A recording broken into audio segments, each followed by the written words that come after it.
জ্বালানি তেলের জন্য নওগাঁয় রাত পেরিয়ে সকালেও দীর্ঘ লাইনে মোটরসাইকেল সহ বিভিন্ন যানবাহনের চালকরা। বিস্তারিত জানাতে নওগাঁর মুক্তির মোড় পাম্পে আছেন সহকর্মী এমআর রকি। সরাসরি যাব তার কাছে।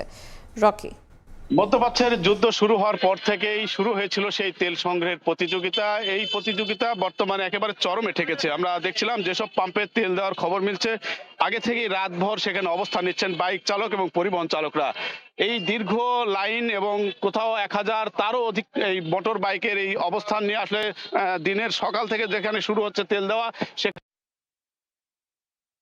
এবং যারা তেল পাচ্ছেন তাদের মুখে কিছুটা তৃপ্তির হাসি থাকলেও বেশিরভাগ ক্ষেত্রেই কিন্তু বা তেল না পাওয়ার অভিযোগ করছেন। এবং প্রশ্ন উঠেছে আসলে এই প্রতিদিনই রেশনিং পদ্ধতির মাধ্যমে জেলায় তেল দেওয়া হচ্ছে, এই তেলগুলো আসলে কোথায় যাচ্ছে, এরকম ভোক্তাদের দিক থেকে কিন্তু অভিযোগ করা হচ্ছে। এবং আমরা দেখছিলাম কৃষি প্রধান এই এলাকায় প্রতিদিন আসলে যে পরিমাণ তেল দেওয়া হচ্ছে, কৃষিতে একটা কিন্তু বড় ধরনের নেতিবাচক খবরও আসছে যে বিশেষ করে সেচ যন্ত্রের জন্য যে পরিমাণ তেল দরকার জ্বালানির জন্য, ডিজেল এবং পেট্রোল, সেই তেল কিন্তু মিলছে না। ফলেই একদিকে কৃষির এই অবস্থায় আমরা দেখছিলাম কিছুটা প্রভাব পড়েছে, পাশাপাশি এখানে অসাধু কিছু কারবারের অভিযোগ উঠছে। যারা তেল নিচ্ছেন, যারা এই তেলগুলো নিয়ে গিয়ে প্রান্তিক পর্যায়ে গ্রামের বিভিন্ন দোকানে তারা কিন্তু বিক্রি করছেন এবং কোথাও 250-300 টাকা প্রতি লিটার তেল তারা কিন্তু এই বিক্রি করার কারণে এই জাতীয় সংকট আরেক দফা বাড়িয়ে তোলা অভিযোগ করা হচ্ছে। এবং আমরা দেখছিলাম জেলায় প্রতিদিন 15 থেকে 20,000 লিটার বা তারও অধিক তেল দেওয়া হচ্ছে রেশনিং পদ্ধতিতে। এবং এই তেলের যে বিপুল সরবরাহ রয়েছে,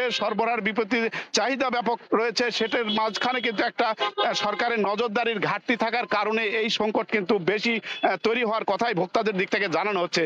এবং প্রতিদিনই আমরা দেখছিলাম এখানে যারা তেল নিতে আসছেন রাতে অবস্থান নিয়ে পরদিন দীর্ঘ একটি লাইনে অবস্থান করছেন এবং ফিলিং স্টেশনগুলো থেকে তাদের যে নজরদারি বা তাদের যে দেখভাল করার কথা রয়েছে তারা চেষ্টা করছেন, কিন্তু প্রশাসনের শক্ত নজরদারির একটা অভাবকেই দায়ী করছেন ভোক্তারা। কারণ যেসব তেল নিচ্ছেন এই তেল পরদিন আবার তারা সংগ্রহ করে প্রান্তিক পর্যায়ে চড়া দরে বিক্রির একটা অভিযোগ উঠছে।